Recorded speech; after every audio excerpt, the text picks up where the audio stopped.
Earlier this morning, we spoke to former Secretary of State Condoleezza Rice about Israel's claim and how the U.S. should respond. We asked her if she's seen any evidence that Iran has violated that 2015 accord.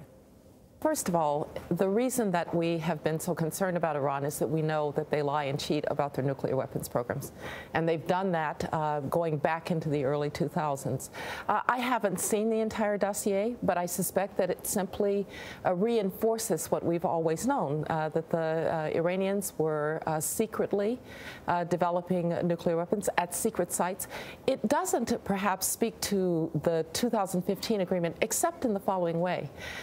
You have to worry about verification with the Iranians, and the verification measures in the 2015 agreement were not very strong.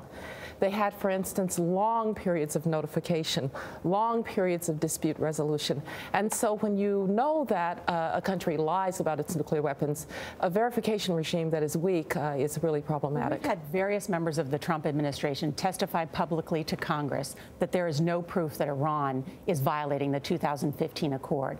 What is the damage if President Trump withdraws from that accord? Well, let me say, Norah, I wouldn't have signed this agreement to begin with. I've said that before. I think it was a weak agreement, particularly on verification.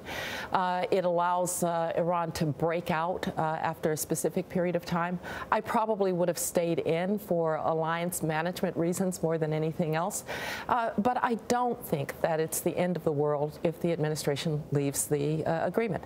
Now, I'm hoping that the conversations the president has had, for instance, with President Macron of France, would suggest that we could approve the agreement. And perhaps if that could be done, this could go. But the administration's been worried about this agreement from the very beginning, and there's reason to be worried about this agreement.